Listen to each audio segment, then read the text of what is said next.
What's up, guys? Rick from DFS On Demand here with a preview for the St. Jude Classic. I love this tournament. Memphis in June, there's going to be a beautiful bay breeze coming at these players.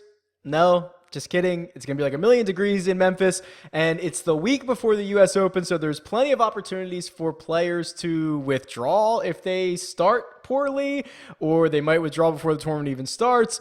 A really fun par 70 course, TPC Southwind. We have plenty of course history there, so let's not waste any more time and let's get into it.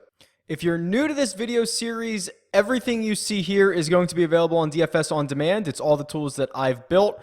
And what I wanted to do for this week is something I've done in the past where I have done no research going into this. Usually I do a little bit of research. I have a general idea of who I'm going to play. Couple times, every once in a while, I like to kind of just go into this blind with you, talk through some of the thought processes that I'm going through. That tends to be pretty popular. So let's get after this. So what do we know about TPC Southwind? We know it's a par 70. We know it's going to be in basically the upper third of most difficult courses. I think it was the 12th most difficult course last year. Really seems to be a second shot course. So when we go to look at the correlation stats later, which I did compile those stats, strokes gained approach is going to pop up quite a bit. So we are going to be looking for second shot golfers, and it's a pretty weak field, right? We have a field again where, well, a couple weeks ago, Billy Horschel was bearing down on 10,000. He's at 9,700 again this week. Daniel Berger, 10,000, who we'll talk about in a second, but pretty top heavy here. So let's go through this. We've got 5 guys over 10,000. Really, the top 4, I have no real problems with. I like everybody in the top 4, but we're going to have to make some distinguishments or distinctions, I guess is the word I'm looking for, between these guys. So who do I like most? Brooks Koepka is probably just my all things considered favorite. He's 11,100. He's coming in off 3 really great starts. He's getting back into form. Remember, he missed so much time with that wrist injury. A second place at the Fort Worth Invitational, and he's had a hell of a run here at the St. Jude Classic with a second and a third place in 2016 and 2015. I think there's a couple other things to consider for Brooks Koepka, who his odds are 11-1. I'll have to update my sheet here, but he's 11-1 last time I checked. So great odds, but you have to consider a lot of these guys are like, it's like the dog days of summer, right? They're trying to make sure they peak right before the majors, right before the U.S. Open. They're resting a lot. Koepka's kind of in another situation where he's trying to get his game into shape. He's fresh, right? He's only played a handful of times in the last few months. That's a different dynamic than a lot of these other guys have. So I like that. DJ, nothing wrong with him. He's obviously had great success here in the past. But if you want to put a small percentage on this, I forget what it was, a couple of years ago, maybe 3 years ago, DJ played 9 holes. He was like 4 over par, and he withdrew from the event and went straight to, where was it, Chambers Bay, and started practicing. You always have to have a little bit of concern about that this week, where guys, if they start out really poorly and they've just got their eyes focused on Shinnecock next week, they might just withdraw and get out of Dodge. We'll see. I think it's a small percent chance if you have one of those guys, but it's a larger chance than any normal week. All right, so outside of Koepka, where else are we going to go? Really like Stenson here, just because he's playing well. We talk about him a lot. He's not one of the longest players on tour, and he hits that 3-wood a lot, but distance isn't really a prerequisite here at TPC Southwind. A stellar run, right? Like 5 straight tournaments, no worse than a 23rd place. Hasn't played here since I think it was like 2012, so he has that knock against him. But I think there's just plenty of upside for Stenson and Koepka to come out of this range. I can't convince myself to get on Daniel Berger. I don't know how chalky he's going to be. It's Monday afternoon. I've read nothing. I've heard nothing throughout the industry, but he is your back-to-back defending champion, which, trust me, I understand is quite the accomplishment. There's very few players in the history of the tour who have successfully defended a title anywhere. But he's just not playing well enough, right? Like, where's his last good result? I mean, we can go and we can find, I guess we can look this up.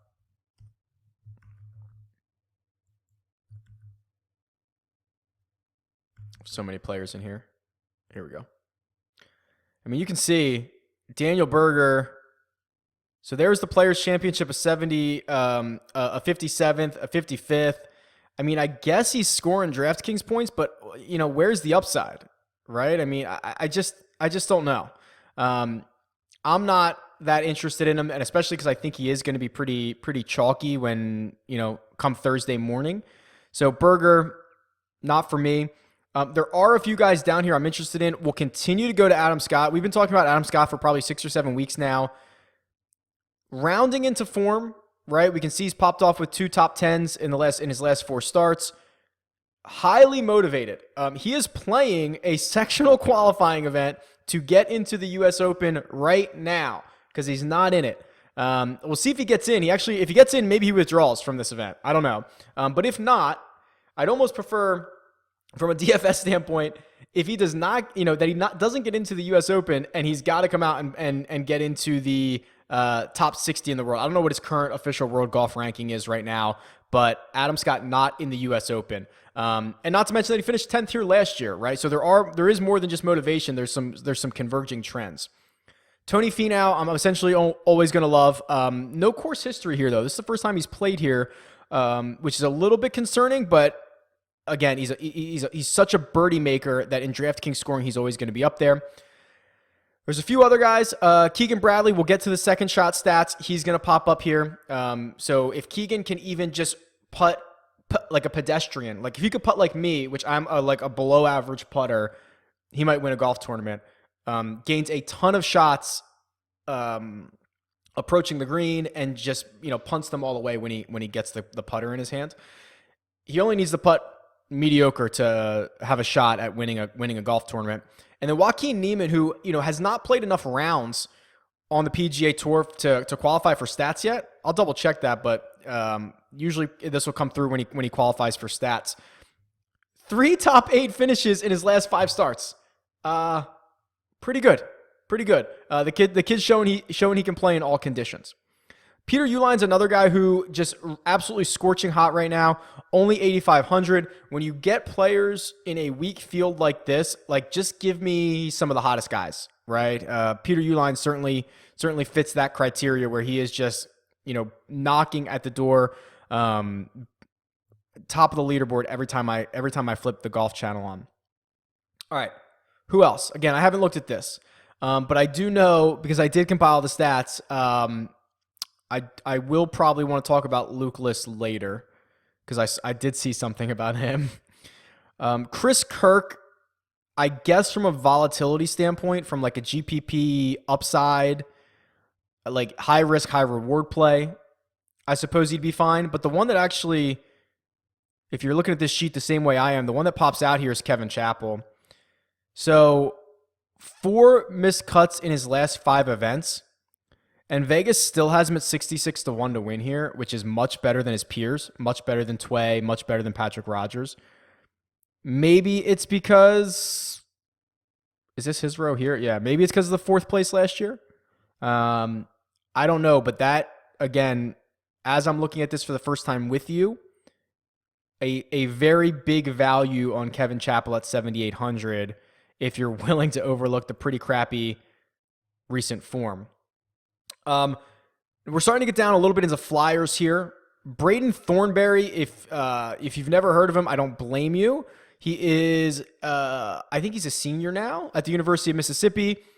Finished 4th here last year as an amateur, banked no money. I don't know if he's turned pro yet or not.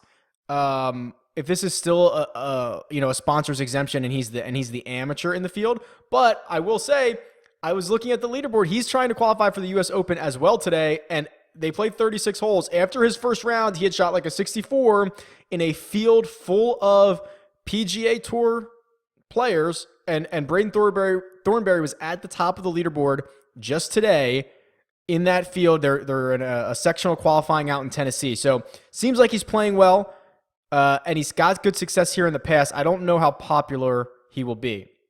But then you get down here, and you actually get some more established golfers, right? Like you get Ches Reavie, who we've talked about. You get Brandt Snedeker, who, again, these are volatile guys, but their pedigree is much greater than some of the other guys that they're priced with here, right?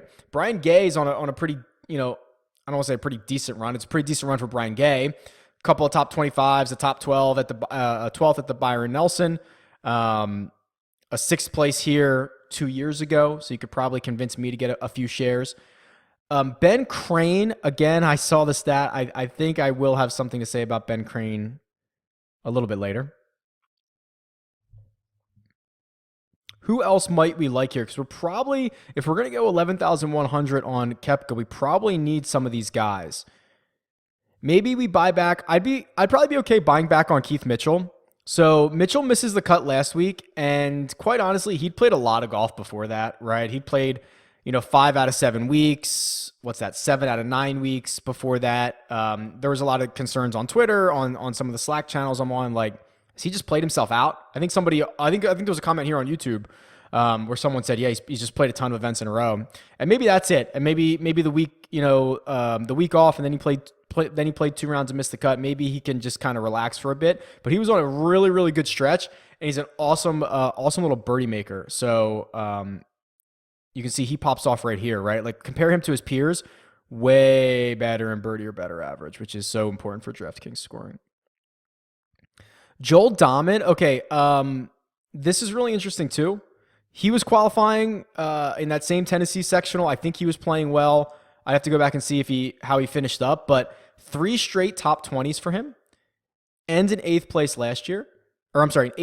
last year. That's pretty good converging trends for a guy at $7,100. Who else? There's a lot of green down here, quite honestly.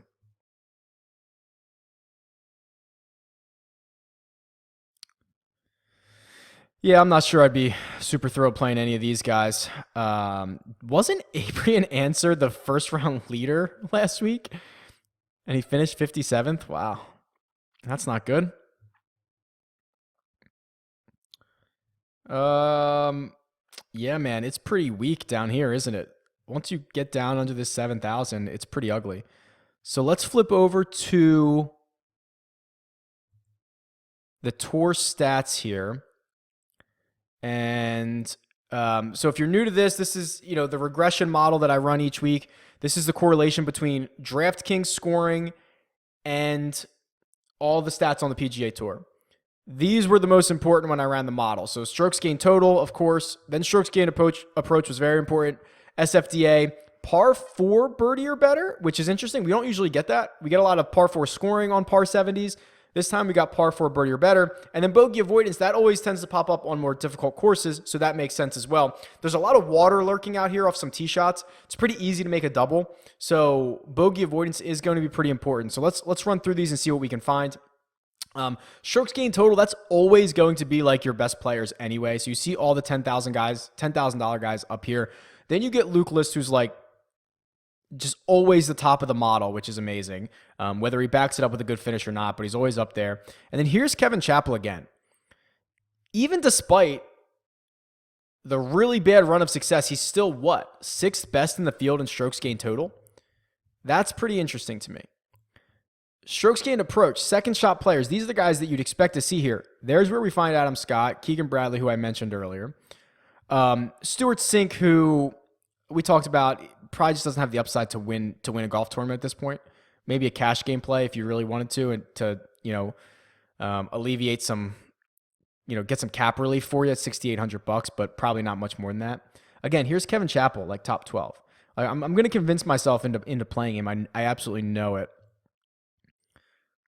Here's that SFDA stat, which is another great, per round, per field stat. So it compares you against your peers that you're playing against. And, Luke List pops up. Here's Tony Finau. So what I like about this is it shows you, like, Tony Finau plays a lot of really good fields, events with really good fields, and is still gaining on them in a lot of different categories, which is impressive. So when you get him in a pretty weak field, you wonder if he's just going to pop off and win this thing. Par 4 birdie or better. So this is probably the other one that's most specific to TPC Southwind. And we've got Phil, of course. We'll talk our way into Phil. And then Kevin Chappell again. Like, it just, man, I guess we're going to play him. I don't know what else to do, right? Like, if we trust this and it's been really good all year long, he's got really bad recent form, but dang, does he ever set up for this course? And then bogey avoidance here. Stenson, who has a smaller sample size than most, but he's been so good. Oh, okay, here's Ben Crane. So Ben Crane does not make a lot of bogeys. And I want to flip over to, so I showed this a little bit last week. And this is that DraftKings points gains stat that I've been looking at. And I'm not quite ready to publish this yet, but probably next week or two, maybe before the US Open, so maybe next week, where you can see if a player's gaining DraftKings points compared to the rest of the field, which I think is important, especially in a field like this where it is pretty weak.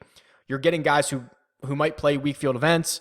It kind of levels the playing field. So just to kind of talk through what you're looking at, this is the average DraftKings points gained since January 1st, so since the start of the year. So DJ averages gaining 37 points on the field. And if we click on him, you can see since January 1st, he's never lost points to the field. You can see, so last week he scored 86 DraftKings points. The average was 56, so he gained 29 DraftKings points. Like, that's what we're looking at here. So who are the guys that are gaining the most points on average? Well, here's Koepka, obviously very small sample size, right? So here was the Tournament of Champions, which he might have withdrew from that, because I don't know how you could play 4 rounds and only score 41 DraftKings points, because that's a no-cut event. That he might have gotten injured and withdrew from that event. But since his comeback, right, since May 6th, has gained strokes in every single event and trending in the right direction. Here's what I wanted to show you about Luke List. Going back to the Farmers, which is January 29th, he's only lost DraftKings points to the field twice. The Valero Texas Open and the Players Championship. Other than that, he's gained points every single week. It's pretty impressive. Keegan Bradley, kind of similar, right? He's played 12 times since January 1st. Only twice. And even here at the Wells Fargo Championship, like, barely lost points. Ben Crane popped up here as well. That was another guy I wanted to show you just because he has been 8 events since the start of the year. 1 time he has not beaten the average.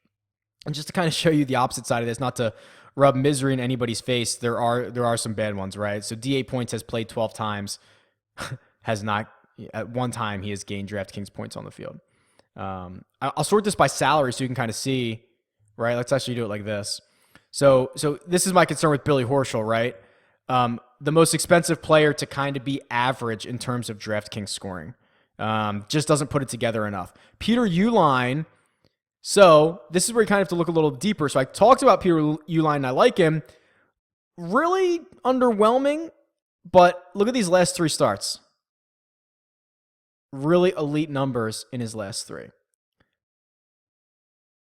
See if we have any more value here. And some of these, like Ches Reavie, we might see the other way. We might see all of his DraftKings points were gained back in January and February, and has since losing them more often than not. But yeah, I mean, you can see Ben Crane's pretty good. Keith Mitchell. So Keith Mitchell, we talked about because he makes so many birdies, scores a lot of DraftKings points. John Peterson, that's a pretty small sample size though. Eric Axley, again, pretty small. Yeah, he's gained strokes in every tournament he's played, but it's only been 3. Take it for what it's worth. So that's pretty cool. I like that stat. I'm going to try to continue to work that out. And then let me finish this up like we always do. I didn't have the full odds. The full odds weren't available when I was pulling this, but let's just talk and see if there's any big discrepancies. And we kind of saw a few, right? 40-1, Kiradet is $600 cheaper than Keegan Bradley is. Like Russell Knox, according to this, way too expensive. Especially compared to Kevin Chappell, who, see, this is going to be really interesting, right? Like, if you're deciding between, and I don't know why you'd be deciding they're $900 apart, but like Russell Knox or Kevin Chappell, I assume Russell Knox is going to be exponentially more or higher owned than Kevin Chappell is. But Vegas says they have the same odds to win, and Chappell's $900 cheaper.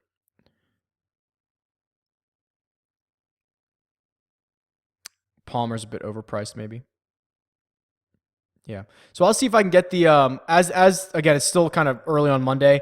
As these all start to fill out, I'll get some more odds in here, and we'll see what's going on. So there you go. It's the week before the U.S. Open. It's a weak field. How about this? Who's the most likely to DQ? Okay, I'll tell you what. Tweet me who you think is gonna withdraw this week. Either tweet me at DFS on demand or leave a comment below. If you pick someone who withdraws, I'll give you a free month of DFS on demand. Be a little game. So tweet me or leave a comment below, and we'll see what happens. Good luck, guys.